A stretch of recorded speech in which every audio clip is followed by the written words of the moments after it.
Live from the 607, it's the Ocho Duro Parlay Hour, where we're talking everything movies, TV, comics, and entertainment. Join in the conversation on social media with the hashtag ODPH, because here we go.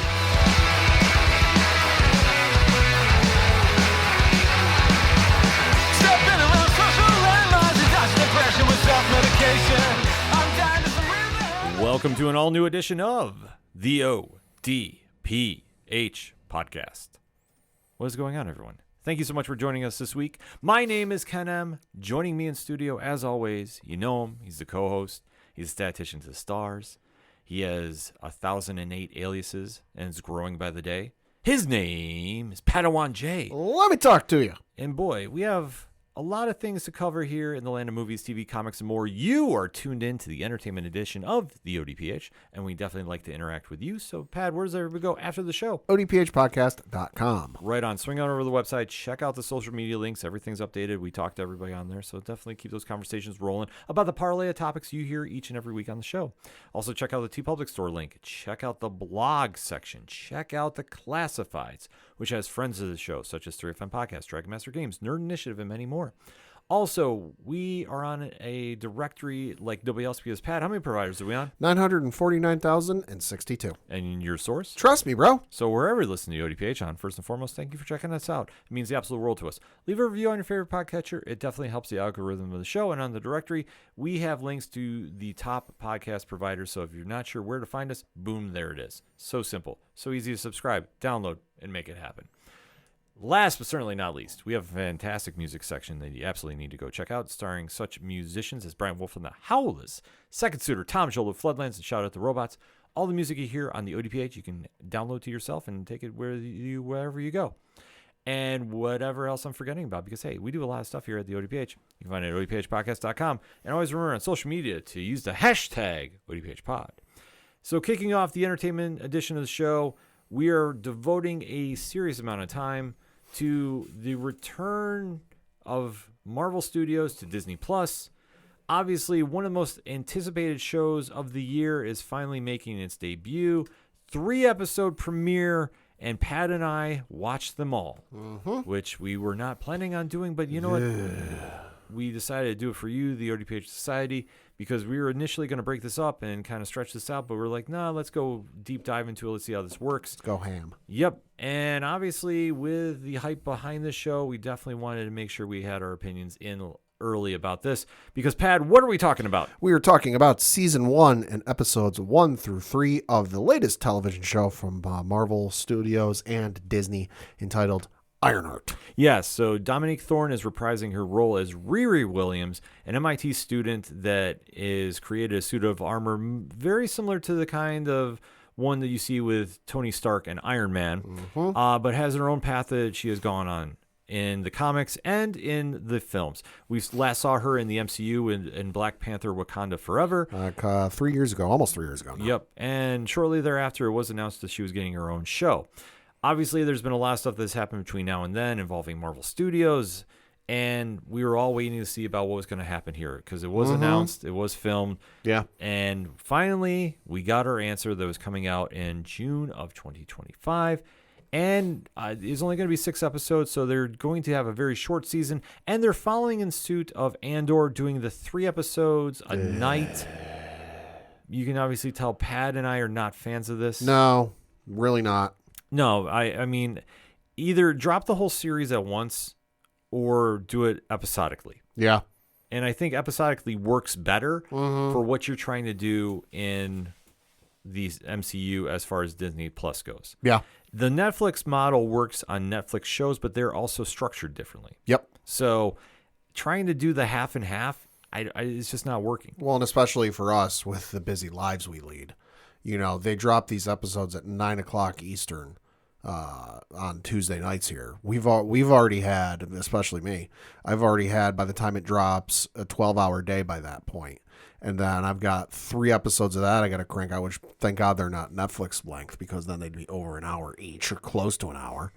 These are still 40-plus minute episodes, but I'm still I think I finally finished the third episode, and this was without pausing or, taking a bathroom break or anything. I just went right through all 3. I didn't finish all 3 until around 11:10, 11:15, something like that.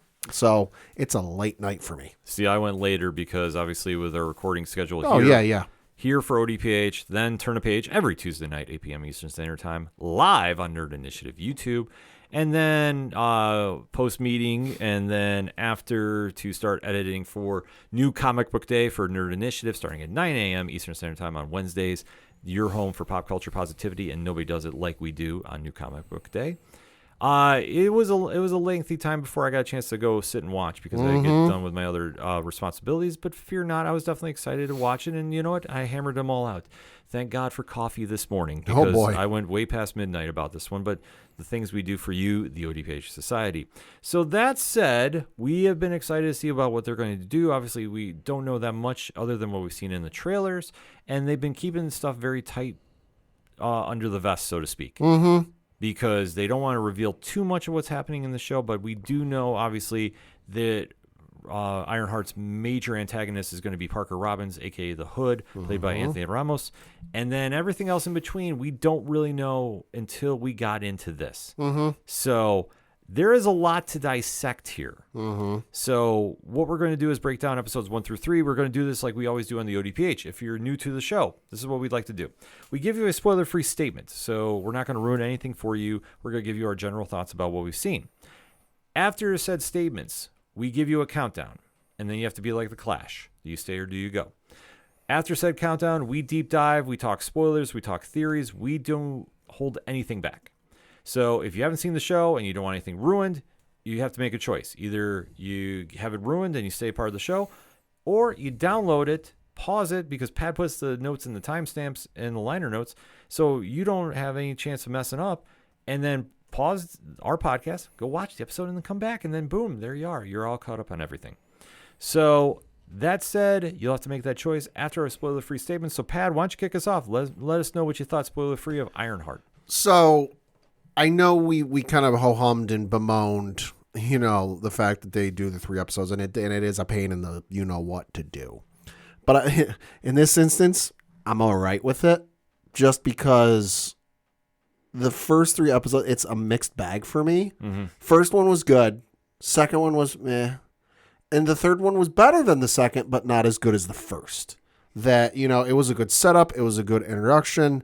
The first episode really got things going, setting all the pieces in place for this real short, if you want to call it a season, we're going to have. But then just something with episode 2 didn't connect with me. I don't know what it is. There's not one firm thing I can put a finger on and go, yep, that's what it is. I can't diagnose it. It's just didn't sit well with me. Third one, like I said, better than the second one, but still not as good as the first one. And I'll say this, I feel the season thus far is fine. It's okay. Am I sitting here raving about it and texting everyone I know, that, oh, you need to drop or what you're doing right now, pause whatever you've been watching right now, go watch this. No, I had a conversation with my brother this morning, because he doesn't keep an active Disney Plus subscription. He does like a lot of folks do. Pops in every once in a while, watches some stuff he might have missed out on or stuff that came out from the last time he subscribed, and then he pops out. He asked me, he's like, oh, what do you think? And I'm like, you know what? It would have made more sense, I think, if they just did because he thought it was going to be a movie. And he's like, oh, is it not a movie? And we had a whole conversation. And when he mentioned that, I thought about it. This would have made more sense as a straight to Disney Plus movie. Just the way the first 3 episodes feel structured, the way it's kind of flowing together. And I'm really not seeing a sense of like the final 3 episodes are next week. I'm not sitting here going, holy crap, we gotta wait a week to see how this ends. There's a couple of moments in there that I was like, oh, wow, didn't see that coming. That was a hell of a twist. But by and large, it was okay. I thought for what we got, it was solid. But I agree with you. I wasn't blown away. Yeah. I wasn't like, whoa, this is going to completely change the MCU by any means. Soundtrack was awesome. Soundtrack was great. the production on it is very solid. Like, it really felt like you got a true insight to the character Riri Williams. Because we have to remember, she debuted in 2016. Brian Michael Bendis, Mike Deodato, in Invincible Iron Man. So she's had some history in the MCU, but she's still relatively new to the pop culture audience. Right. We only know her from the Black Panther movie. Right. So they took some time to really kind of create her own world in sense, and just like the view of Chicago, which I really thought was great. Like, I thought, okay, this Something different. It did not feel like New York, which I like to have. Yeah. Other parts of the world or universe of the MCU, have its own kind of vibe and sense. There's more to the superhero world than Manhattan. Yeah, and at least nobody was going, "Hey, were you there for the incident?" Oh Christ. Yeah, like I was fearing we were gonna have something like that, but what they really wanted to do is give Riri her own story to tell. And I thought for the setup, it's been okay. Like, I have a sense what they're doing, and they're really kind of showing the power of her main antagonist on her, and really giving her some challenges that she's going to have to find in her character. Because, it's almost like the Faustian deal, if you will. So they really kind of walked that fine line, but it hasn't been so much one way or the other, Right. that you're kind of like, oh, how's this going to play out? Right. So I thought for what we had, it's been good. I'm not hating on it. Yeah. I'm not mad about it. Agreed. But I'm wanting something more to it. Like, it just kind of seems like I've seen this story in other characters before. It's missing that one key part of the plot or part of the story, like whatever it is, that just really puts it over the top. Like, it's almost there. It's missing maybe another sentence, another paragraph, like whatever it is. It's just, it's almost there. It's something that's missing. And it's something that, especially with a new character, that unless you know the comics, you've only seen her in one project in the MCU, the cinematic. That's me. I know who the character is. I've heard of her. Yeah. But the only thing I've seen her in is the movies. I haven't read any of the comics. I haven't, she's not really appeared in too many video games. So I'm not familiar with her through that avenue. And to my knowledge, any of the animated series that have come out over the last couple of years, she hasn't shown up in any of those. Yeah. So it's real limited. Yeah, it's been very limited about her character. But like I say, if you picked up her comics, like I say, the stuff that Bendis was doing when he was writing her was great. Like I say, and amongst the other writers that have done it. But I always, like I say, I really know from when Bendis was creating the character. Right. So that said, to really win over the pop culture audience, that's the area that I really think you have to, nail and really drive home. Yes. And I think that it's on the cusp of it, but I feel like there's something missing. Right. And I agree with you. I thought the second episode was probably the worst of the three, as it just felt very bland. Yeah. Like, there was no impact there. Yeah. Which, for doing a short season, you don't have that luxury. No. Like, if it was 9 episodes, sure. You could have a dud there if you want. Yeah. If you want to call it a dud. Yeah. I just say, like, in comparison, first episode was really good. Second was all right. Third was better. Yes. And then, like, for where you leave it, it's like, okay, I have an idea. But now you're at that pitfall where you have to make up a lot of ground with only 3 episodes left. Because we don't know the future of this character as far as a show. That's true. So, it's just missing that something. And historically, with Marvel television shows, at least at this point, they don't often get second seasons. No. Not saying that is a bad thing. Just run through the list that has come out. Well, the lone exception, Loki. Yeah, if you've heard us on the show, you have an idea where we think Riri is going after the show. I mean, there's a couple folks in the MCU we know where they're going for the show, and if you haven't picked up on it by now, I can't help you. Right. So if they're going that route, that makes sense. Starts with the word young. Yeah.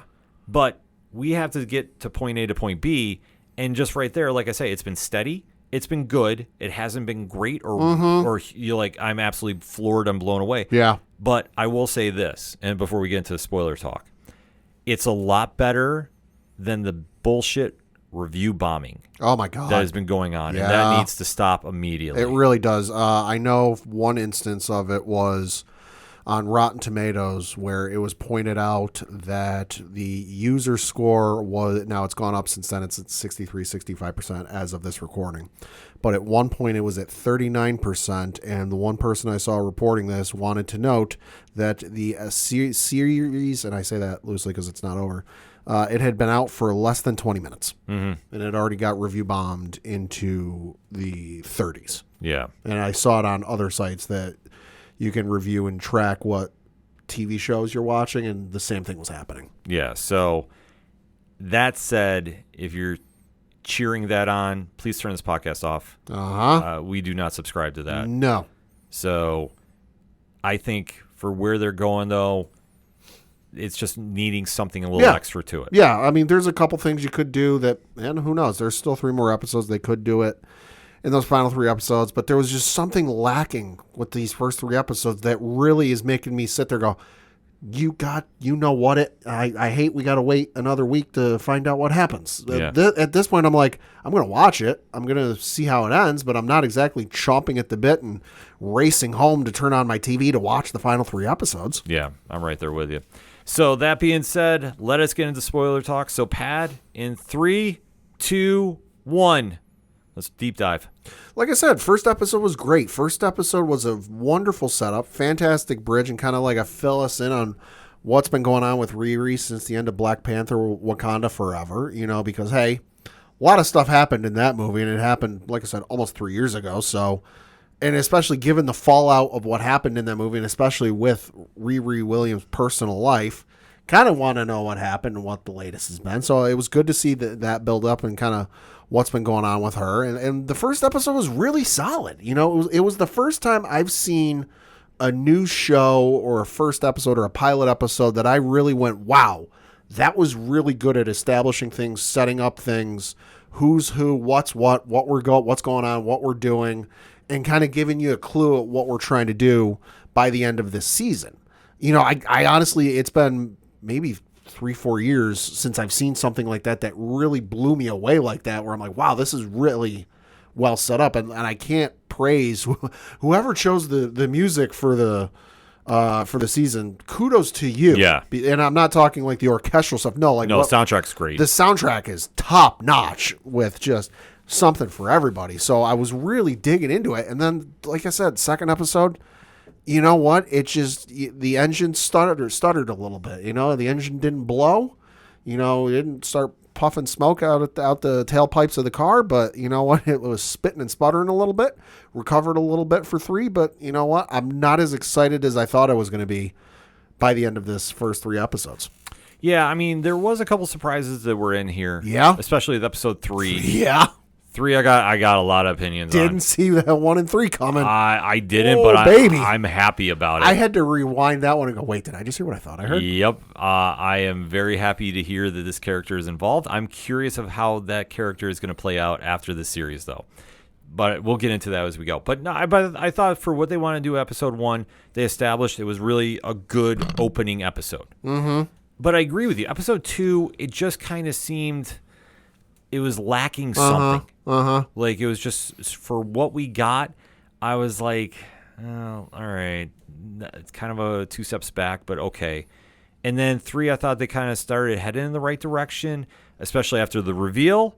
But then it was kind of like, all right, where are we going with this ultimately? And then especially knowing what the struggle is with Parker Robbins. Mm-hmm. So we have to kind of see that how this all plays out. But knowing the character of the Hood, I think there was a couple strong performances to build off of. Mm-hmm. But where we go from here ultimately, like I say, I will be watching episodes 4 through 6, not because I feel I'm forced to, because I want to. Right. But my excitement level, I really got to get wowed in that in episode 4. Otherwise, I'm going to be like, all right, here we are. Because other than that, there's only one other reason I want to watch episode 5, and that's Sacha Baron Cohen, and if that actually is Mephisto. Yeah, that's kind of like the thread pulling me along as well. Yeah, but how we get there though, that's where we start off with episode 1. Take me home. So we do catch up with Riri that she wants to stay at MIT. Yep. It's denied. Yep. She's expelled. She's also talking in an ongoing monologue about how she wants to build the suit, improve on the suit, but she's lacking the funds to do it because she doesn't have a multi-billion-dollar international company like Tony did with Stark Industries, and it's kind of showing her that, like, yeah, she's really smart and she's doing everyone's homework. Yeah. So she's doing that. She gets caught doing that. There's a question of plagiarism involved. Which MIT has a zero-tolerance policy on plagiarism. As they should. Mm-hmm. So she winds up going back home with her suit to Chicago. Stealing the suit. Well, yeah. Well, I was going to say, she goes home with it.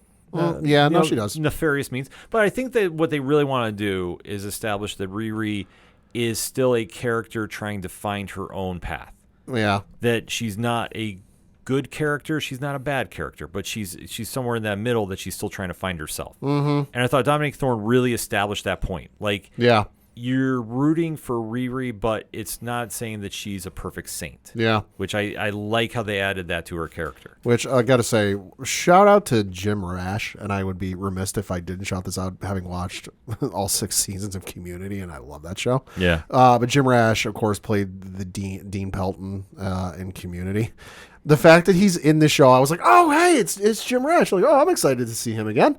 And he's playing yet another teacher character in this show. I was like, man cannot escape that stereotype. Yeah. So definitely a fun sequence open of events.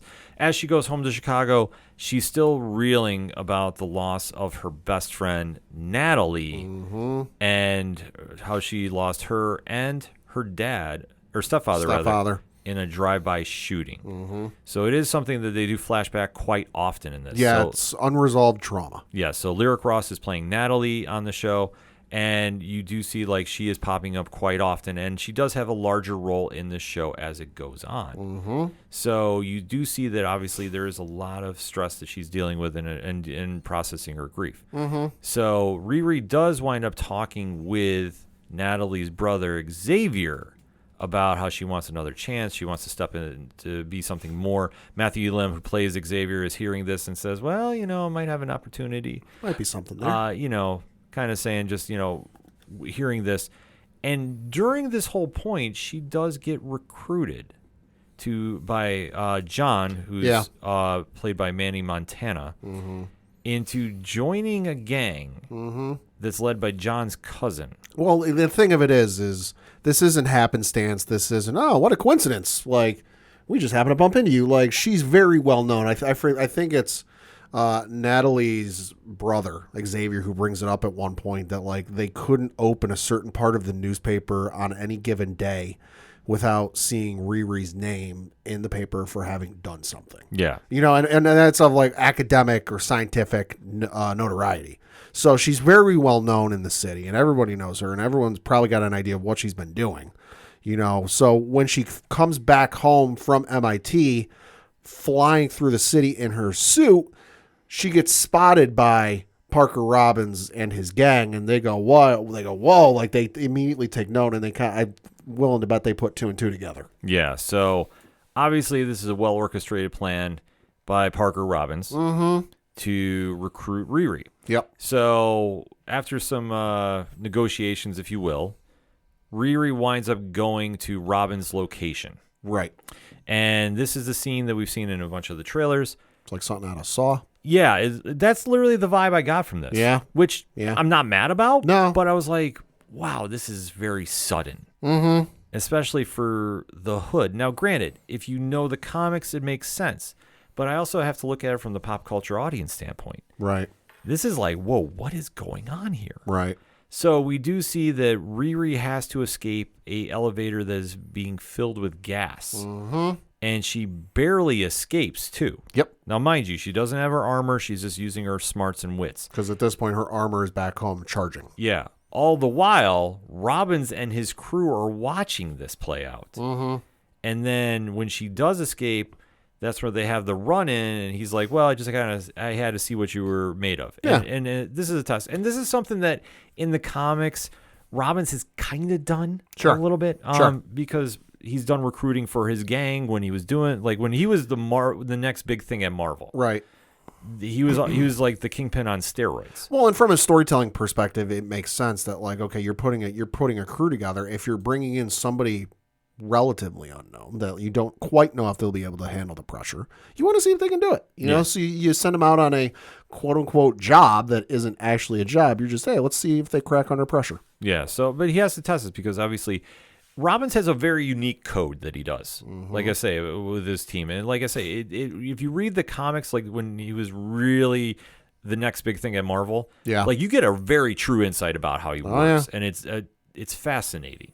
That's why I say I was super excited to hear that Ramos was going to be playing him because there is a lot of room for him, and I just hope he stays around. I hope this is not a six and done, so to speak. Please no. For his character. So he's tempting Riri with if you join, we can talk some money. You want to make money to obviously fix your suit, be somebody. Here, I'm giving you the opportunity. So she is denying this, though, because she knows, obviously, he's up to no good. But ultimately, she kind of gets roped into this a little bit. Would you say? A little bit. Yeah, so she winds up getting pulled in, and this is obviously causing some problems otherwise. Because when she goes home, she lashes out at her mom. Yeah. And that is, a very powerful scene that is going down as well. So obviously, Angie White, who plays Ronnie, like I say, they're back and forth about it. I mean, it makes sense because Riri, we have to remember, she's so young that processing the emotions of grief and the stress that she's dealing with, it's a lot to take in. Well, and especially, too, they mentioned at one point in these 3 episodes, I can't remember which episode it is, but her life has been on, let's just say, an accelerated path. That they mentioned what age she graduated high school in, and it's very young. It's younger than 15 or whatever it is. So now here she is. She's what, like 15, 16? Yeah. Something like that. And she's already at MIT, which is a very noteworthy and prestigious school. So it's just been go, go, go, go, go from the moment, the tires hit the ground. And it's just been all gas, no brakes. Yeah. So it is a lot to process. And even Ronnie tells her, like, you have a lot of unprocessed grief that you need to sort out. So this, like I say, the grieving winds up coming into play a little bit when there's some artificial intelligence being created. A little bit of manifestation? Yeah, because now she's bringing Natalie back to life, so to speak, via AI. Unintentionally, I think. No, it is unintentionally, but it works for her character because, like we've seen with Tony Stark and Jarvis and such. Yeah, when you can kind of get that likeness into an automated body like that, it does help, especially like for what they do in their line of work. Like, let's say this is not ordinary stuff. Well, let's face it. The first AI that suit had was not good. No. Because that was the one when she first left MIT. Let's face it. Let's call it what it is. It was clippy. Yeah. If you remember Microsoft Word from back in the day. If you don't, Google it. But she's like, she wanted to go home, like plug it into your GPS. And boom, go. You're good to go. And the thing is like, I don't know where home is. Set a location for destination for Chicago. Chicago was a band. And she's like, no, set a location for Chicago, Illinois. Oh, yes, of course. Setting a location for Chicago, Illinois. Yeah. Like, not a good AI. No, definitely not. But like I would say, this is the kind of processes when she's mapping out, like when they're doing that brainwave thing. Yeah. Like I say, this is why it comes up to Natalie, because Natalie's very heavy on her head, which, I mean, it makes sense completely. Like, when you lose your best friend in such a violent manner, that's going to stay with you. Yeah, yeah. And to see how it's, being processed in this manner, like I say, it opened up the door for some possibilities, and then we go right into episode 2. See, the comic talk in me is just coming live for this one. But this is episode 2, Will Real Natalie Please Stand Up? So this is where Riri opens up and she meets up with the Hood's gang. And they're now targeting Tunnel. Now, Pat, what is Tunnel? Tunnel is this whole big brainchild idea they've got to where they're going to take the subway tunnels that are in Chicago for the trains and such and turn them into a private, transportation thing, highway transportation thing. We're basically like, hey, you pay for this and you can escape gridlock and you can get out of the city at rapid speed. But all the meanwhile, they're doing this at the expense of local communities. Yeah, so they're trying to put a spin on the Hood's evil doings. So it is an interesting take, I will say, but it kind of felt telegraphed a little bit. A little bit. That's kind of where it started tuning me out a little bit. Because like I say, when they're planning on sabotaging with a virus and, that whole nonsense, I was like, okay, this just seems too convenient. Ransomware, yeah. A little bit. But the whole deal with Riri is her suit's not ready to rock. Which, understandable, because when she took it from MIT, she had to use her student login or whatever it was to activate the thing, and then they took her out of the system, so the suit deactivated. So I imagine she's still in the process of reprogramming the thing so she can use it. Yeah. So obviously she doesn't have her suit, so there's little questions about how this is all going to play out. Meanwhile, Natalie has now turned into NATALIE. Neuro Autonomous Technical Assistant and Laboratory Intelligence Entity. Yeah. So... Or, as the person was called, Natalie. Yeah. So it's kind of interesting that Natalie is now guiding Riri about, well, if you're going to need help to take down Tunnel, well, you should go find somebody in the area that could help you in this situation. Mm-hmm. And Pad, who does she find? An arms dealer by the name of Joe McGillicuddy. Yes, and who is playing said McGillicuddy? Young Han Solo, a.k.a. Alden Ehrenreich. Yes. So we see now their paths are crossing because Riri is trying to get, obviously some help there. Yep. And Joe is, initially he's like, I don't know what you're talking about. That must have been something with the last tenant. Yeah. But basically kind of breaks down a little bit about how well stocked he is in this vicinity. Dude is loaded. Yeah. And he starts tipping his hand a little bit about how this makes him much like his father, who is a very pro weapons manufacturer and believes that technology can benefit humanity. All I know is if a Thanos-like event shows up and I'm in the Marvel Universe, I'm going to his bunker. Yeah, he was rocking. Good Lord. He was ready to go. Like, his setup was completely laced up to go deal with the kind of problems with them. Yeah, it was. It was honestly kind of astounding. Yeah. So Joe volunteers to help Riri with her suit. Because he understands the situation at hand, and technology can always help, and really just try to get the suit going. Because Riri thinks that she can do some good with this, and obviously with the Hood's gang involved, like there's just a lot of areas that she's kind of dipping into as a character. I think this might have been where the hiccup happened for me, because it just kind of seemed like the progression into embracing her evil side, so to speak, to get this done, even though the nobility behind it, I think it just didn't connect. Maybe it was a writing thing. I don't know.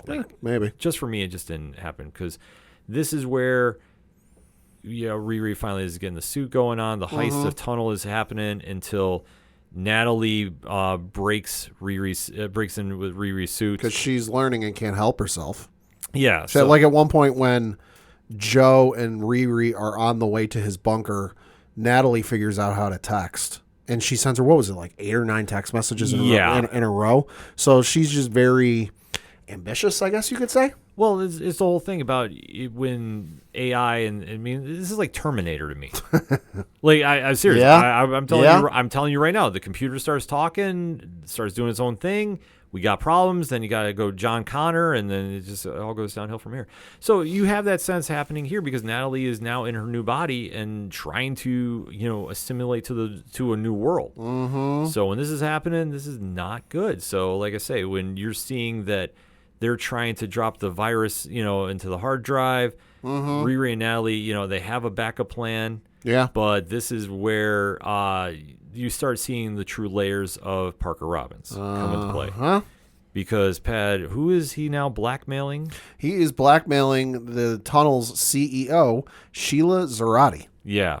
So this is a very Hood move, I want to say. Like, this is his character completely. Like, you talk about, like, a Kingpin move, this is a Hood move. Like, absolutely. Like I say, to kind of do the underhand and dirty dealing, and obviously linking up with the CEO to make a cut for his own benefit. Like, this is Parker Robbins 101. That's where I'm going with this. So we do see that, he winds up getting a contract, so the crew is now on the payroll of Tunnel. Yep. And basically when Riri is trying to, escape with this, well, Natalie glitches out. So thus she's kind of left to her own devices, even though at this point she has her armor on. Yep.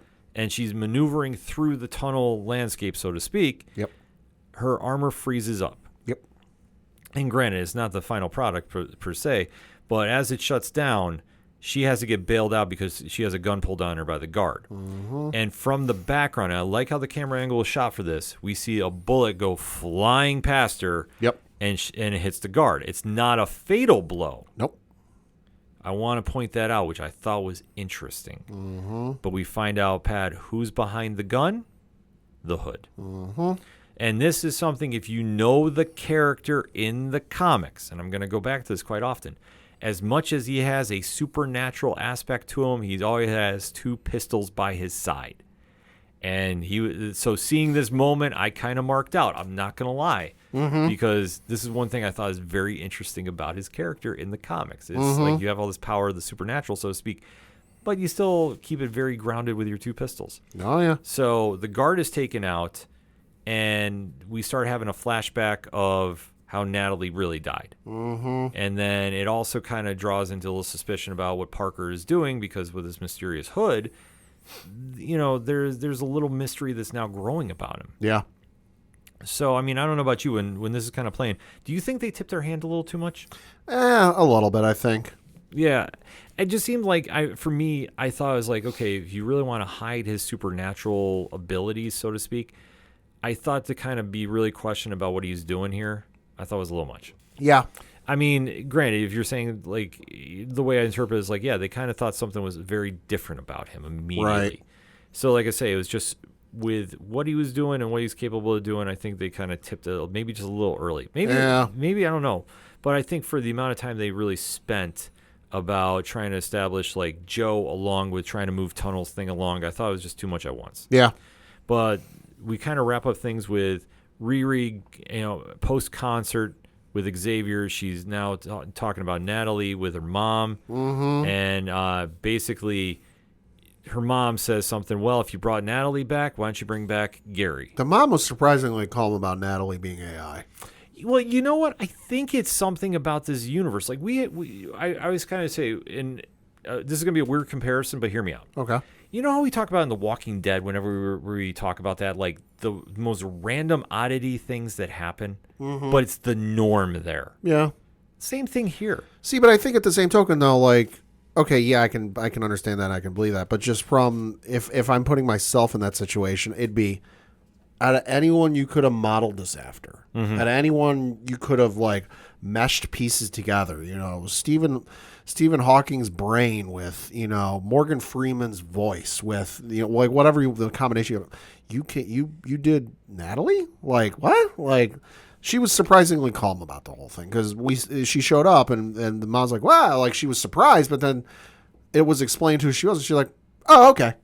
Yeah, I mean, that was my only thing is the mother's like, oh, okay. See, I thought it was just because, I mean, let's face it, you live in a world that has the blip, the incident, Thanos. I mean, stuff like this, you almost think, especially with Riri being involved in Wakanda Forever and what went down there. True. I mean, you're not going to find something that really shocks. I mean, it's wild to say, but let's face it. It's if you're around that superhero lifestyle, it's kind of the everyday thing. So I understood that. At least that's where I went with it. How calm she was, because I agree, way more calm than I thought she was going to be. Oh yeah. But then when her mom is like, "Yeah, bring back Gary," Riri is like, "No, I don't know where Natalie came from." Because she's like, "I don't even know where Natalie came from." So more or less, when she's wiring her entire AI persona, somewhere in her deep subconscious, here she manifested Natalie. She didn't want to confront her trauma. Her subconscious did. Yeah. It's a very, very complex take. Oh, yeah. But it works. But like I say, for this episode, though, I think they were trying to juggle around too much. Mm-hmm. Like, I think trying to establish the thing with Joe, and granted, you had to get him involved, but it kind of seemed like for the overall picture, you went from having a very, I don't want to say lighthearted moment, but it was kind of more on the up and up with Joe, and then you went very, very dark in the sense of what Parker Robbins was doing. It did a 180 faster than Vin Diesel does in Fast and Furious. Yeah, and I think that kind of like plateauing or, like up and down. Yeah. I don't think, you didn't plateau enough that it got to like solid ground. It just seemed like you were doing too much at once. And I think that's why this felt like it was missing, because where you went heavy in certain areas, you missed it on the other ones. Mm-hmm. And that's why I say it was lacking something. Like, I think if they just had maybe focused one episode strictly on Joe. Right. And if you did it for this one, I would have understood. Mm-hmm. Then I would have been like, okay, you're establishing we got somebody else, a new player in the game. How's that going to factor in X, Y, and Z? Boom. Or if you wanted to wait to introduce Joe, but you kind of had to if you're explaining this is how he's fixing the armor. Right. Then, yeah, it makes sense in that aspect. Sure. So I mean, that's kind of where we're going for episode 2. And then to finish off with episode 3 entitled We Endanger Girl. This is where the gang is celebrating their newfound success. Mm-hmm. Opens up, and this is the big scene. They're throwing money in the air. Yep. I like how they did the title with Ironheart with the money. Each episode was different. The first one was her crashing into the ground. Second one was a street sign. And then this one was the money. Yeah, I loved it. I dug it. Yeah, I almost forgot to mention that, but I loved how they did this. Yeah. So, like I say, everybody's celebrating Riri, being a part of the gang now. She's very excited. All of a sudden, she's real on board. Yes. Well, you know what? This is what she wanted. She wanted financial stability because she wants to be reinventing herself in her own mind. She got bills to pay, and those bills are her new suit. Yeah. So obviously that's her identity. So she's willing to cross some lines or bend but don't break some rules. Yeah. But unfortunately, if you're going all in with the hood, you're going to do this. Mm-hmm. But things go a little awry mm-hmm. because when she and Clown, mm-hmm. who's a member of the Hood's gang, who's played by Sonia Dennis, you see when they wind up coming across Parker's hood, mm-hmm. well, that doesn't fly. Nope. And John reads them the riot act. Oh, yeah. Yeah, and rightfully so, because he understands. Alarm bells should be going off in your heads right about now. Yeah, if you decided to cross this, like I say, this is messing with.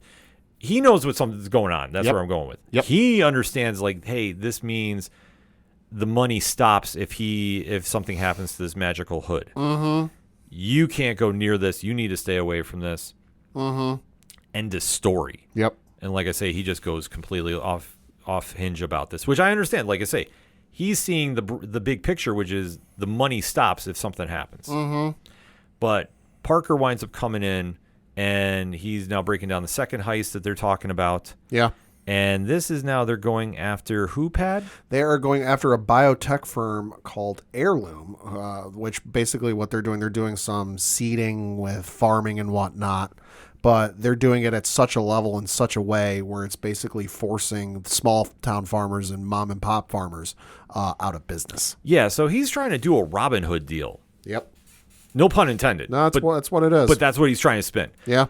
Which that's a Parker Robbins move. That's a Hood move. Like, that's the character. Yeah. Like, that's the Hood 101. Yeah. So when you see this go down, like, I'm like, I can see this. He's just manipulating the scene, and this is what he does. And he's very good at it. And let's say Ramos is very, very excellent in his role. The charismatic point and just being, the calm person in the room, especially when Riri is confiding in him. Like, I don't know if I'm comfortable with what I'm doing. Yeah, like she's having a struggle of conscience. And then Parker's rebuttal, I loved. Mm-hmm. Because it's just so blunt, but it's so honest. Mm-hmm. Anybody who achieves greatness has done some questionable things to get it. Tony Stark was a great guy in the end. Yeah. Was he always a great guy leading up to that end? Not really. Yeah. So. And I'm not talking about just what we saw in the movies. Right. Like I say, there's a lot of questionable things in the MCU. Yep. Let's just be honest about this. Yep. Let's be honest. So, and Robin spins this a little bit. And then he also talks about his hood and becoming unstoppable. And he's now kind of tipping his hand a little bit more and more about the power behind it. He thinks he doth talk too much. Yeah, which, I mean, I think at that point he's kind of getting that overconfidence. Oh, wait, he's a villain. He's monologuing. Oh, yeah. Which, I mean, at this stage, he's somebody who came from literally nothing. Now he's on top of the world. And he's pulling the strings of a crime syndicate, or starting to. As a certain well-known singer once said, started from the bottom, now he's here. Yeah. So you're starting to see this play into the modern time. Mm-hmm. All the while, Natalie is now forcing Riri to fix the suit. Yep. And is causing some things to happen. I feel like this is going to end up backfiring on her. Well, I think her best friend is like her, in a weird sense, is her angel on her shoulder. Yeah. And the Hood is the devil on her other shoulder. Yeah. Yeah, And no, that's true. And it's the question of conscience. So I think Denali understands something's not right here. Yeah. So when this plays off, this is, you're starting to see some seeds planted. That's why I say I liked where they were going with this initially. Yep.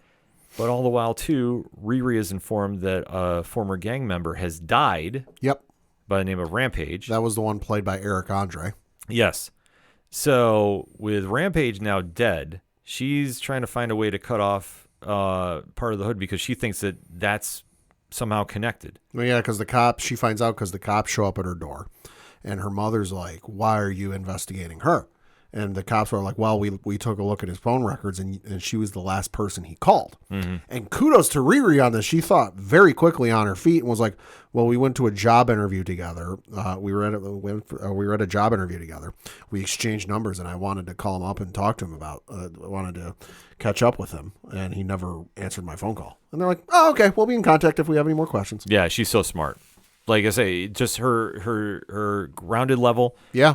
Like she understands. Like I said, this is just one thing that when you see, Dominique Thorne go into, like just how she can flip it on. Yeah. Like I said, brilliant scene. Yeah. So as we see, she's kind of trying to figure out what's going on, and especially trying to use Joe to see what's happening here. Mm-hmm. Well, things kind of go a little awry. Yeah. Because when she goes to Joe's place, mm-hmm. She finds him not so good. Yeah, he was experimenting on himself. Yeah. Because he can't help himself. Yeah. And during this whole experiment, we find ashes. Uh-huh. And then, Pad, who do the ashes belong to? Obadiah Stane. Yes. Yes, that Obadiah Stane. The longtime Iron Man villain who died in the first Iron Man movie. In the first Iron Man movie. Yeah. In the comics, also dead too. Mm-hmm. And we find out that there's a connection between Joe McGillicuddy and Obadiah Stane. Mm-hmm. And Pad, what is that? It turns out Joe McGillicuddy is just a pseudonym. It's just a fake name because his actual name is Ezekiel Stane, and he's Obadiah's son. So I marked out at this. Oh, I did too. And I love the little bit of dialogue they put between the two because Riri had heard of Obadiah Stane. She goes, oh, the former CEO of Stark Industries. Didn't he die? I forget what did they say? It was a plane crash or a bus crash? Or something crash. Yeah. And she, oh yeah, didn't he die in a crash? And Ezekiel is like, no, that's a lie. He died getting into a fight with Tony because he tried stealing the technology and using it for himself. Yeah. I love that. Didn't need to put it in there. They did, though. Yeah. And especially, I marked out because in the comics, this was the kickoff, I believe, of Matt Fraction's run of Iron Man. Okay. And when he brought him in, this was a true test for one Tony Stark, and especially how Zeke Stane was one step ahead of him the entire time. Like it's a great read. Yeah. God, I'm blanking on who's the artist with it, but if you just search the Matt Fraction Invincible Iron Man run, you can definitely find it and go do it. It's what I will say this: I am not the biggest Iron Man fan. Sure. That's one of my favorite Iron Man runs, and I would say I actually got really hooked into it by that. But nevertheless, we find out that Zeke is trying to say that he doesn't want to be like his father, which is very different than the comics. I'm just going to say out there right now. And so basically, he's now trying to show some concern for Riri. And we start getting the breakdown about the suit, and Riri's is saying about the origin of her suit and how her stepfather was such a big Tony Stark fan. And it kind of inspired her a little bit, and they kind of have a unique bonding moment. Which it makes sense. Like I say, I thought this was very strong acting for him. Especially both of them have gone through their own kind of grief in different areas, and to see that how they're doing Zeke Stane. like I say, I like how he is in the comics more than I did in this moment. Yeah. Because, like I say, he's such a smarmy jerk in the comics. But he's driven by revenge because he blames a lot of his dad's failures and death on Tony Stark, and how he takes it out. Like I say, comic can't recommend enough. But nevertheless, we see that Riri does, like I say, they have a moment of comfort. Zeke does take the biomesh skin, from the hood there to kind of start digging in a little bit. Yep. And then she goes back on the heist. Yep. So Riri does something different because she lets Natalie use the suit. Well, because the whole gimmick and the whole MacGuffin with this heist is it's such a controlled environment because of what they're doing. Nothing foreign, and by that I mean no different bodies, but like nothing that isn't a part of the soil or whatever can enter there. Humans fine, but if it's like another piece of dirt, another organ, like another plant, another this, and like it'll set off. Even if the temperatures get too high, it'll set off all these type of alarms. And one of the things that'll set it off is metal. Yeah, because once it gets pitched fairly early in this episode that like, okay, you can't use you can't do this, you can't do this. Oh, by the way, no knives and no suits. Yeah, and I have to do take something back here because I did say that Riri gave him a piece of the hood's she rope. gave it to him. Yeah, but Zeke winds up giving the biomesh skin to Riri. So apologies for that confusion there. So this is where they go on the heist, and this is where the hood is now tracing down Hunter Mason, the CEO of Heirloom. And it's coming into a situation where he's like, you're going to sign the contract. And no, I'm not. Hunter is not signing this no matter what. But when Riri is trying to sneak around and cut the robe, well, her cutter winds up activating the detection system. Yep. And now the place is starting to fill up with carbon dioxide. Well, yeah, because everything goes on lockdown. The various members of the gang get locked in different portions of the building. And there's no way for whoever it was that was trying to hack the systems and keep everything under their control, because they get in fairly easily. It's, oh, hey, lightly guarded. Okay, turn the cameras off. All right, go ahead and go in. But once, the alarms go off, all the doors shut, they're trapped inside. There's no way out, and things go sideways. Yeah. I mean, we talked about the Saw element in the first episode. Yeah. It was here again, too. A little bit. Like I said, when all the gang members were caught in the building. Yeah. And you see them all like fighting to get out and it's not working. Yeah. So, I mean, but this is what the Hood is doing because he ultimately kills Mason. And then at the end of the day, he's in it for himself. So, he winds up doing a little bit of rescue with Natalie. Yeah. But this is where Riri bumps into John during this because, I mean, she's trying to lay low and such. And she thinks that when they run into each other, she gets caught with a piece of the hood that she cut off. Yep. And he winds up admitting about Rampage's death and how they're responsible. So this turns into a little altercation, but Natalie winds up coming in for the save. Yep. And John is left to die. Because at this point, the authorities are alerted. They're on their way. So there's no point for subtlety now. Yeah. Because during this time, too, we see the Hood disappear. Yep. And this is where, like you say, he does his teleportation thing, which, I mean, this is something he does in the comics. So I marked out for this. Like I say, you can obviously tell I'm a big fan of Parker Robbins. So to see him kind of maneuver around this and escape, this is kind of a little crazy what's going on. But when Riri finally gets home, that she realizes there's part of that biomesh skin that she had that is there with John as he died. And all the while, we see a side of Parker, when he's trying to take off the hood, because now he's having overwhelming guilt for this. He ain't liking what he's seeing. No, he's not liking what he's seeing, but now he gets a vision, though. And then he likes what he sees. Oh, he likes what he sees because he feels that he was responsible for John's death. No. Not even close. He has shown that Riri is the one responsible. So you want to call it possession, you want to call it fact, you want to call it X, Y, and Z. I call it someone's dead. Yeah, I'm just saying now you have the motivation, and this is where magic versus science is going to take place, where now we really have to hit the gas pedal between these two.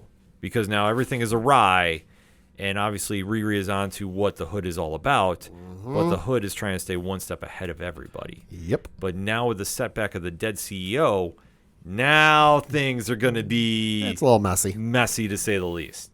But overall, Pad, thoughts on all 3 episodes? It was okay. You know, it was nice setup and nice delivery, but just missed the mark on a couple points and was really lacking that one punch that was like, yo, like, holy cow. Like, there were moments that was like, oh, wow. You know, we get the plot twist that it's Obadiah Stane's son, and, you know, that the backstory with that was certainly like, whoa, like, okay. But, yeah, just, it was okay. I thought for what they wanted to, it was solid. Like, it was not anything super crazy. It was not anything that was a real wow. Like, Yeah. sure, did they throw some punchlines in there? Absolutely. No question about that. But was it one that I sat there and was like completely jaw dropped? Like the internet, quote unquote, broke? Right. Unfortunately not. And I'm not going to sugarcoat it. I think it is very good and it is very steady. And it is what it needed to be because you want to get a solid story involving Riri and understand what she was doing involving, you know, her life now and on her own.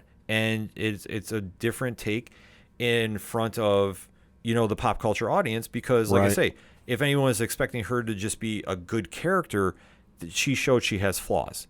And I thought Dominique Thorne really pulled this off. Like I say, you're rooting for her because you want to see her find herself being good. It wasn't a sense of like, oh, she's such a noble character. And I don't want to say anti-hero because that's not what I'm going with here. But I think this is a really question of the angel versus devil on her shoulder and who's ultimately going to win out. Is it her best friend Natalie or is it Anthony Ramos's The Hood? And I thought for what they set up, I thought it was very steady on it. And like I say, to get Robin's, like I say, he's a complex villain. Oh, yeah. And that's what makes him great. Like I say, when he had his run, and I can't recommend it enough, go through Marvel Unlimited or go to your comic shops. Go pick up some old Hood stories with Brian Michael Bendis writing them. And especially when he was the big bad villain of Marvel. Like there's a window of time that he was up there. I don't want to say better than Doom, because nobody's better than Doom. No. But he was getting a lot of page time and a lot of screen time that, you could make that argument for it. And then I thought for what we got with Zeke Stane, that's a great reveal. Salvador LaRocca is the artist. Okay. So that's the run you want to go find, Matt Fraction and Salvador LaRocca. That is an amazing setup to introduce Zeke Stane. Yes. And but like I say, for how they wanted to do it, also very interesting as well, too. Because now what happens here? Are you going to try making him, you know, into a likable character? Is he going to wind up getting taken out? I think ultimately he winds up turning. Could be. And if they want to tease it that that's who Ironheart would fight for the season 2, I'm okay with this. Yeah, I mean, it could end up being, you know, the apple doesn't fall far from the tree. Oh, yeah, which, I mean, you saw how, you know, Obadiah Stane was working Tony Stark in that first movie. Yeah. So you understand, like, there's not a lot of good in the Stane family. No. However, in this moment, he thinks there is. He thinks there is. So there's a lot that you can kind of make up and rock and roll with. So there are some bright spots here too, but I think for where the story goes, they really try spinning the Robin Hood-esque mentality of Parker Robbins, and you kind of have that sense that he's not that noble. No. Like you can already tell like there's underlying themes here. And like we say with episode 2, it's so up and down on what the direction is. It takes you out of it for a little bit. Yeah. It's like I say, it's not horrible. It's not Secret Invasion. I'll say that. But because we've been very vocal about Secret Invasion on here. A little bit. But to see where they're trying to go with it, I think they've been very steady. Yes. If I have to give it a grade right now, I'd give it a C+. I agree with that. Yeah. You know, you could argue a B minus here and there, but Yeah. but it's not a home run by any stretch of the imagination. It's not bad though. No, it's not bad. I didn't regret watching it. You know, Same. I'm not sitting there going, well, shit, there's, you know, whatever the time it equals out to be, you know, practically 3 hours of my life wasted. I'll never get back. You know, I'm not there, but I'm not exactly like, yeah, final 3 episodes. Yeah. Can't wait. Like, I'm not there. I'm like, that's fine. Yeah. Like I say, there's a lot of ground they have to cover with next week's episodes. Oh, yeah.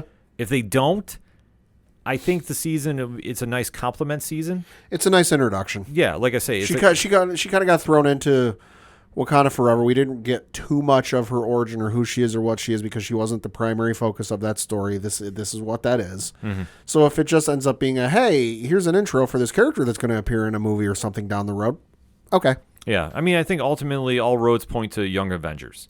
If you haven't picked up on that by now, yeah. Again, I can't help you. Yeah, exactly. Like, that's the only spot I see this story going. Yeah. And then if, because like I say, I don't necessarily know if they're going to do a second season. I think if ratings are high enough, yeah, Disney might take a run at it. So historically, no. But historically, like you touched upon, they don't like to go back to do sequels. No. You can argue whatever they're doing with Vision Quest is supposed to be a sequel to WandaVision. Wait and see. That's a stretch. Wait and see. But I think for overall, we got 3 episodes. We got a very solid story. Yeah. There's a lot of room to grow. And we'll have to wait to see how they do. But they have to really pick it up in episodes 4 and 5. I think if they get to 6 and they still haven't established their groundwork, oh boy, it's going to feel a lot like Moon Knight. Yeah. That's the easiest comparison I can make right now. Like, yeah. I'm not mad I watched it, but I'm still waiting for more. Yeah. I haven't gotten it yet. Yeah. But I'm optimistic. And that's where I think everybody should be at too. So that all said, we gave you our takes on Disney Plus and Marvel Studios' Ironheart Season 1. Episodes 1 through 3. Now we want to hear yours, ODPH Society. Hit us up on the hashtag. Let us know what you thought. Did you love it? Did you hate it? And why? Let's have that discussion, shall we? But first, we're going to get a quick breakout. We'll be right back. You ever wondered what comics Mark from Vale is into? What Zach from Left Behind's favorite MCU movies are? Well, Metalcore Nerds is the show for you. My name is Sean Mott, and here at Metalcore Nerds, we cover the latest things in pop culture, whether it be Star Wars, Marvel, DC, AEW, and everything else in between. You can listen to the show every Monday on Adobe Howl at 7 p.m. Eastern, or find it anywhere you find podcasts after it debuts on the radio station. The content you are listening to is part of the Nerd Initiative Podcast Network. For more info about the home of pop culture positivity, be sure to check out nerdinitiative.com. Hey, this is Scott Snyder, and you better listen to the ODPH podcast, or I'm coming for you, and Batman is coming for you. Coming back for the final segment on this edition of the ODPH podcast. Pad, what you got? Got a couple things to talk about. The first of which not necessarily breaking. It was breaking last week. Yep. But some Marvel news, and specifically for Spider-Man Brand New Day. Got some casting news. Ooh. A little bit of a surprise, a little bit exciting. And that is one John Bernthal, yes, Punisher, is joining the cast of Spider-Man Brand New Day. That according to The Hollywood Reporter. Ooh, that's big news. Now, we know Mark Ruffalo is in the movie as well as the Hulk. Mm-hmm. Now, John Bernthal coming to the MCU in film form. That is big. Yep. That is monstrous. Mm-hmm. Now, the question is, what role will he play? Mm-hmm. I mean, he's going to play Frank Castle. There's no question about that. Yes. But is he going to be the villain? Is he going to be an ally? That's the question you have to think, because obviously the Punisher debuted in Amazing Spider-Man way back when, working for the Jackal, which I hope they don't bring in, because we start talking clones, and then that's just bad. That's bad for business. So if they're going to bring him in, it is interesting. There's a couple different stories they could do. Obviously, we know Vincent D'Onofrio has not been greenlit to do the movie. Correct. So that takes out Kingpin. Yep. I don't think they're going to do Gang War. That would be. I know that's been thrown around in theory. Yeah, it's been thrown around, but I think to do it Kingpin, you could, but man, you're asking for problems there. Just for the simple fact of you don't have the main Kingpin of Marvel Comics involved. Right. Like, you could have the Rose, his son, if you want to try spinning it or doing some other things, sure. But I think overall you're not going to hit the mark you want. No. But Bernthal being there is very interesting. It could be that he's trying to take out the rumored Mr. Negative that's supposed to be the villain. We don't have that casting yet. Nope. I know I heard online some people were trying to say it's going to be Spider-Man and the Punisher versus the Hulk. Oh, yo. Okay. I'm going to just debunk that right now. I can't see them doing that. No. That's just, it's not a Spider-Man movie if they do that. No. I think what we're going to get is we're getting cameos. Could be. Like, you're going to have something where people are reacting to seeing Spider-Man out there. You might have like John Bernthal, we don't know the length of time he's going to be in the film. Same thing with Mark Ruffalo. Right. I could see happening, and this has happened in the comics, is when Spider-Man did One New Day or One Moment in Time, and he wiped his memory away from everybody. Yep, which is where we're currently at in the movie story. Right. Hulk remembered because Hulk's not Banner. True. So they might do that scene. Could be. So I could see that happening. But as far as the Punisher, I mean, I'm excited to see John Bernthal is getting a big profile right now. We do know, obviously, Daredevil Born Again Season 2 he'll be in. Yep. We do know he has his own Marvel presentation going on. Yep, there's a little special. Yeah. And then after that, I'm not doubting. I'm not saying we are going to have it, but I wouldn't doubt we have another Punisher series. Could be. Or he will be back in some capacity in some other show. I think the character is still very popular amongst the MCU fans, and especially you saw the reaction during Daredevil Born Again. Mm-hmm. So I would say I would not doubt seeing more Frank Castle appear. Yeah. Just depends on how. And I mean, if they really want to go for something wild, make him War Machine and put him with the new Avengers. They did that in the comics once. I'm just saying, if you really want to get crazy for Avengers Doomsday, you could, or Secret Wars rather, you could do that. Yeah. But in the meantime, though, I mean, big casting. I love this movie. I think you echo. No, I do too. You know, anytime I can get more Bernthal as Punisher, I am all sorts of on board. Yeah. So definitely have to wait to see about how this all shapes up. But hit us up on the hashtag and let us know what you think, because I mean, I'm excited for this move. Yeah. Then we got something that came out just this week that I missed the initial announcement of, and once I found out about this, I'm like, wait, this is a thing? And that is the folks over at DC have turned the classic Superman story, All-Star Superman, into an audiobook for the first time ever. And this is done in collaboration with the folks over at Penguin Random House Audio. So it just went on sale yesterday as we record. And of course, this is the famous Grant Morrison and Frank Quietly's, graphic novel, Eisner Award winning. Mind you, you ask a lot of Superman fans, what's your top 5 favorite stories in Superman history? All-Star Superman gonna be high on that list, if not number 1, depending on who you talk to. But yeah, currently out wherever you can get your audiobooks. And now, it's not an audiobook in the sense of, it's one person just reading the thing. It got adapted into a book and they're just reading. No. Folks, this is a full cast. So there are multiple people voicing characters in this. Willing to bet, because it's a full cast, there's going to be sound effects, there's going to be music. There'll be everything. It's going to be like you're actually there. I'm looking on the Apple Books store as we currently speak. Runtime is 5 hours and 4 minutes. And Apple Books has it listed for $14.99, which, hey, that ain't bad. That's not bad at all. No. And some of the voice acting folks in this are going to be Mark Thompson is playing Superman and / Clark Kent and Zabaro. You might know him if you're a Star Wars audiobook fan. He is the narrator of most of the Star Wars audiobooks, not all of them. Was done a whole bunch of voice acting credits, though. He's got 264 voice acting credits. Wow. He was Casey Jones in the early 2000s Teenage Mutant Ninja Turtles series. He's done some Mobile Suit Gundam stuff. He was in G.I. Joe Sigma 6, the TV series in the mid 2000s. He's done Pokemon. He's done a lot. So you might know the name if you run through his IMDb list. He's going to be playing the title role of Clark Kent. You've got Kristen Say as Lois Lane. She was in a couple episodes of House of Cards of the U.S. Netflix show. A couple episodes of Orange is the New Black. 2 episodes of Boardwalk Empire and The Blacklist. You've also got Christopher Smith is playing Lex Luthor. Sean Kennan, Elias Reyes is playing Bizarro and Atlas. You might know him. He did a couple episodes as Tiny Tom Cruise in Family Guy. Was in Mr. Sheep and Sleepy Bear. And in that one, 47 Secrets to a Younger You. And he was also in The Smurfs. Then you've also got another one I want to mention is Brandon McInnes is Jimmy Olsen. You might know him. He was in some show called My Hero Academia. Mm-hmm. Was in some show called Demon Slayer. I don't know. You might have heard of it. Also did a voice in the English version of Like a Pirate, Like a Dragon, Pirate Yakuza in Hawaii. Fantastic game, by the way. Also did some additional voices in Final Fantasy VII Rebirth. Some other ones you got, though. Ray Porter is Jor-El. And then you got a whole bunch of others. But yeah, this is currently out. Did not know this was a thing. I do love me some full cast audiobooks because there's a little bit of extra work put into those, and they are fan-freaking-tastic.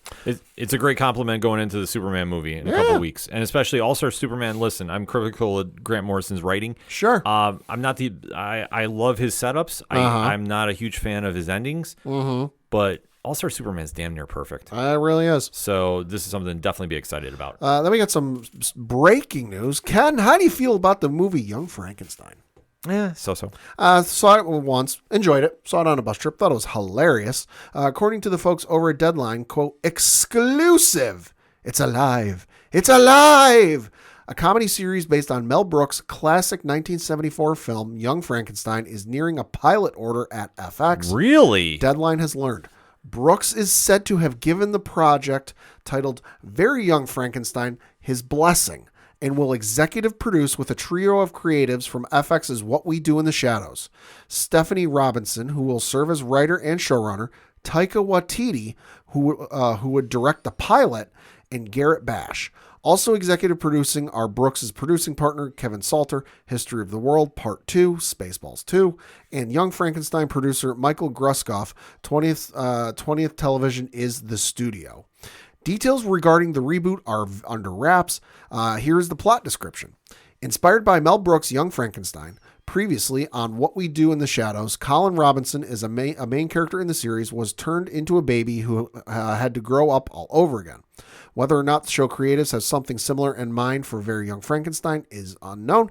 Casting for the pilot has yet to begin. So, gotta say, didn't see this coming at all. Definitely didn't see this one coming. But the fact Mel Brooks is on board, yeah, I probably have to give this a watch. I mean, a little bit of renaissance here, too, because Spaceballs, Yeah. I mean, we do know that's coming back in some... Coming back. Mel Brooks is directing. Yep. A lot of the cast coming back. They're getting, what's Rick Moranis. They're getting Rick Moranis out of retirement. Yeah. Good Lord. But yeah, see Young Frankenstein. I mean, I don't know how to feel about that, to be honest. Yeah. I mean, he's signing off on it, so that's a good sign. Yeah. But I'm just kind of like, I mean, like I say, I was never a large fan of that. I saw it once. I thought it was funny. It's funny, yeah. Yeah. I'm not disputing that, but I'm just kind of like, where's the draw for it now? Like, why now? But you know what? If you're a fan of that franchise, you're gonna love it. So be excited about it. Then in some news I didn't see coming because, well, the map we had was 15 years old at this point. And that's the folks over at Lucasfilm have updated the Star Wars Galaxy map. Oh. So if you're not familiar, way back when in 2009, there was a book titled, the book that came out that was, the Essential Atlas, where it was a map of the Star Wars Galaxy, planets and trade routes and all this and that. And you could kind of look at it and go, oh, this is where Hoth was. Oh, there's Bespin. So there's how they got there. And and it was fun to kind of go like, oh, I had no idea those two planets were so close together. But again, it was from 2009. So a couple things have changed in the Star Wars universe since then. 2009, this is pre-Clone Wars. This is pre-Disney. This is pre-Rebels. This is practically everything we know of Star Wars today. But the folks over at Lucasfilm decided to go and update, and boy do I mean update that map, because if you go to starwars.com/star-wars-galaxy-map, they've updated it, and it is literally everything Star Wars That's insane. has had come out. Like, I'm looking at some of this going, yeah, this is a lot more detailed than I remember the last time. There's stuff on here from the movies, from the animated series, from the comics, from the books that, it's a good gauge and a good map if you're reading one of the High Republic novels and you go, all right, where the heck is this thing? You got this map you can reference. They will be updating it as time goes on, where there'll be specific little kind of closer up views and information and whatnot. But for right now, this is the first update to the map we've had in 15 years. And oh boy, it's crazy. And I'm sitting here as a Star Wars fan that like reads a lot, and I'm going, okay, there's some of these names I forget. Yeah, it's insane. It's I'm looking at the screen right now as we're doing this, and that is just, it's wild. Yeah. I'm almost at a loss for words. Yeah. That's scary as a podcaster. Before we get into comic picks, there is a bit of news from our good friends over at Marvel Comics. Hey. So superstar artist Lee Bermejo is bringing Spider-Man history to life with amazing new visions, variant covers, as part of the countdown to Amazing Spider-Man 1000. Oh my God. So, like I said, this is all coming from the press release our good friends over at Marvel Comics sent over. So, quote, this September, Amazing Spider-Man 11, part of Joe Kelly, Pepe Larraz, and John Romita Jr.'s hit current run, which, no lie about it, it's amazing. Pun intended. Number 11 is the milestone 975th issue of AMS. Whew. It kicks off the countdown to the title's next monumental milestone, which is Amazing Spider-Man 1000. So to help us celebrate, superstar artist Lee Berhamo will draw a variant cover for each issue of Amazing Spider-Man, starting with 11 and ending at next year's 1000th issue, which is Amazing Spider-Man 36. So the 25 Amazing Vision variant covers will depict key events in Spider-Man history, starting with his groundbreaking origin and first encounters with his most iconic villains. So this is wild. I'm showing Pad the first cover right now. That cover is gorgeous. He is a fantastic artist. So, I need that in like full poster form. yeah, which I hope they do. I'm talking 40 by 27. Yeah, I hope they do. Please. Like I say, I'd buy 3 of them. yeah, so they've sent over like a couple. These are dope. Yeah, they are. And Kudos to the artists on the covers. yeah, I said Berhamo is no joke. Like I say, A Vicious Circle, which I know is greenlit for a movie. Last I knew, that's over by Boom Studios. That's just his most recent stuff. He does amazing stuff, and I'm not trying to emphasize amazing and make a pun. It's just like literally you see his stuff, and it's electric. It's lights out. It's amazing. So this is something to be excited about. Like I say, to see this, this is going to start off in September, like we said, with issue 11 of Amazing Spider-Man. So that'll be on sale September 3rd at your comic shops, and there's more to come. So definitely keep an eye out for that. A lot of stuff happening, but it's crazy to me that we're at 1,000 for Amazing Spider-Man. And I'm going to tell you now, the fact that it's going to be Spider-Man 1000, you're going to want to get to your comic shops and get that put in your pull list early, because that's going to sell out quick. Yeah, I don't doubt that.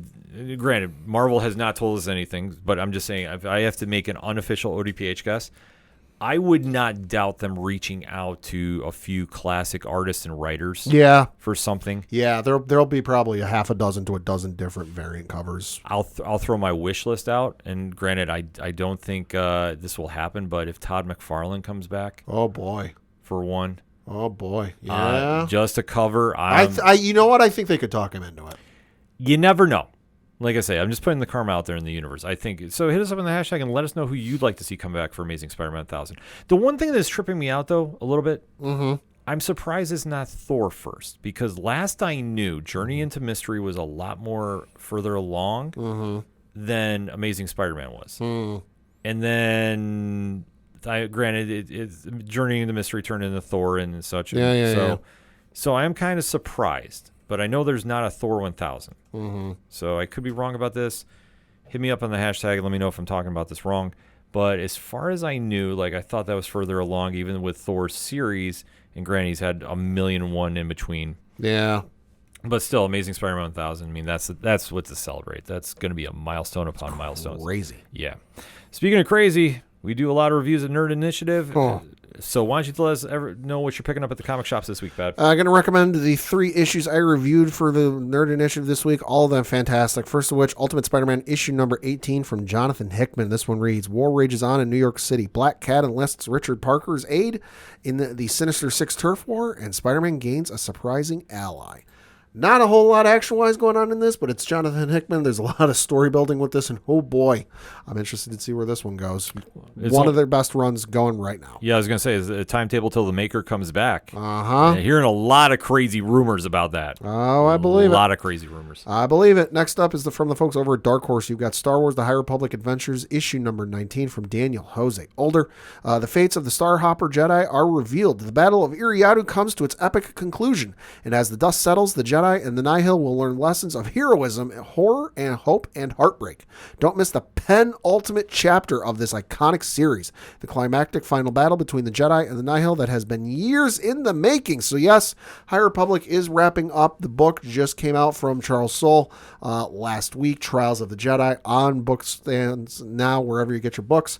The High Republic Adventure Series, next issue 20 will be the final one in this issue. Whether it means we're done with High Republic entirely, don't know. We'll have to wait and see. This issue, though, fantastic read, especially if you've been keeping up with the story. Lastly, certainly not leastly, from the folks over at Marvel and the incomparable Charles Soule. Star Wars Legacy of Vader, issue number 5. This one reads, Target, Naboo. Kylo Ren and the First Order begin the assault of Naboo. But what strange game is the young tyrant playing with the fates of the people there? What lesson has Kylo learned from Darth Vader's past? This one, you get to see Kylo Ren in a different way. Presents him in a way I didn't see coming, I didn't expect, and I dug the hell out of it. Interesting to see where the next one goes, though, because they're teasing something big. I don't know what it is, but, I can't wait to read it. It's Charles Soule. Yeah, you can't go wrong. You know he's going to bring something for that. Exactly. So for my list, let's kick it off with Image Comics, one of my favorite series out right now. We're taking everybody down with us. So this is Matthew Rosenberg, Stefano Landini. This is just dope. Like I say, spy-fi at its most perfect form. Mm-hmm. This is a story of Annalise and her robot companion after her father has been killed. They're on the run from Special Agent Rook. Some stuff happened last issue, and this is, like I say, just to set up here. This is insane. Mm-hmm. This is just wild upon belief. This is taking the best of spy elements, espionage, mixing with sci-fi, and you get like literally a one-of-a-kind read. There's really nothing like this at the shelves right now, and I am going to be very sad when we stop at issue 6. Sure. I'm hoping it's greenlit for more. When we had Matthew Rosenberg on the show, he did mention that possibility, so I need to make sure this happens and put the karma out there. So definitely, everybody go check the series out. One of my favorite out there right now. Next up, Massiverse Rogue Sun, number 28. So this one obviously is continuing the story arc that's going on between Dylan Siegel and his sibling, Ari Bell, who's now has a Rogue Sun power of her own, and kind of how they're dealing with it. Setting up for something big, because we did find out that I believe after issue 30, they're taking a little hiatus until October. Oh. So, and if Ryan Parrott is behind this, because he is the lead writer on this, something big is going down 30 if they're taking time off. I am trying to speculate, but I don't even have any idea where they're going to go. Like, one thing about Rogue Sun is anytime you think you know what's going on, he flips it. Like, with him and Nick Cotton, what they're writing, it's going to go into a direction we're not seeing happening. I don't know. I'm not even going to try speculating. But I will say this. It's a very dope series. If everybody hasn't read it, it's Massiverse. Between that and Radiant Black right now, Inferno Go Red, if you did the Kickstarter, that's coming out any minute. Like I said, they got a lot of stuff going on there, so definitely something to go check out at the shops. Keeping in Image Comics, Energon Universe, Void Rivals number 20. So this is a very interesting story. Robert Kirkman on the writing. Connor Hughes is, I believe, has taken over for the artwork. He's been doing the past couple issues. And this one is a lot of setup. So I will say that first and foremost. This is a lot of setup because they're building up. Obviously, the Agorians and Zertonians are really kind of struggling about the secret unity and everything going on. So Darok and Solia are at odds. There is a lot of moving parts going on with this. The ending setting up for something big. So like I say, to me it felt like more like setup. Yeah, it's still very worthwhile checking out. Like, if you've been with the series thus far, how this is going to play out, I'm not even sure. Okay, but we're getting near issue 25. That's all I'm going to say. Like, if I know Robert Kirkman and how he does things, I'm expecting something huge for that. Then I've got a few from DC, and this is literally one of my favorite series. God, I can't believe how good this is. Absolute Martian Manhunter. Oh, yeah. Dennis Camp, Javier Rodriguez. Oh, yeah. Oh, the take that they're doing with this, I wish that they had done this earlier in DC. Sure. Now, granted, I love John Jones. I think that he has been one of the best characters in DC. He's up there with Deathstroke with me, my favorite. Oh, all right. He always has been. But the take they're doing here is like so next level. It's so different. It's so quirky. It's so, I can't even put it into words, but it hits on so many different levels. And this is one dealing with the White Martian is in Middleton, and there's a heat wave going on, and you're seeing just how people are reacting, and it goes into a lot of different directions. And they're not afraid to go into the psyche of John Jones, and obviously him and the Martian, and what is going on there. So definitely a dope story going on. I'm happy that they're going to at least 12 issues, hopefully more. After issue 6, they're taking a 2-month hiatus. Yes. Can't put out there on social media because they're going to let Rodriguez kind of recharge a little bit. He did get offered to do a fill-in artist. He said, no, this is me and him going the entire route. So Plus, he said he needed the time too, which he's a busy dude. Oh, yeah. One of the busiest writers in comics. I mean, Assorted Crisis Events is out by him this week from He's Image. also doing Ultimates. Yeah, Ultimates. Like he's arguably like comics' biggest writer right now. Probably, yeah. He's in the conversation, Yeah, at least. at least. He's in the conversation, rightfully so. If you ever checked this stuff out, boom. DC Comics yet again. Justice League Unlimited 8. Mark Waid, Dan Mora, the conclusion of We Are Yesterday, Part 6. Pat, I'm showing you the cover right now because you'll appreciate this. I like it. You see some familiar faces? Yes, I do. So this has been the story that's been building up since issue number 1. I will put out, as I did for my review, a little editor note. If you're not up to date with a few of the side stories going on in the DCU, such as Justice League, The Atom Project, and what is going on in Joshua Williamson's Superman, you're going to be maybe slightly confused about a couple panels, a couple pages. If you read them, it's going to make a ton of sense.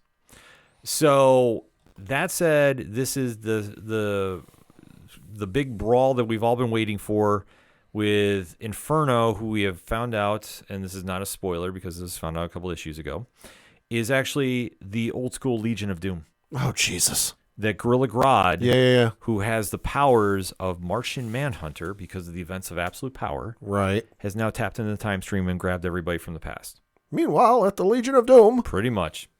I can hear that voice in my head. And how they attacked the JLU was next level, and now to see who's fighting back due to the events of what happened in issue number 7. Yeah, Mark Waid is going some places with it, and I love it. And Dan Mora's art. Oh. If there isn't at least one panel transitioning from anything to the Legion of Doom that doesn't say "Meanwhile at the Legion of Doom," missed opportunity. I can't remember because they've been Right.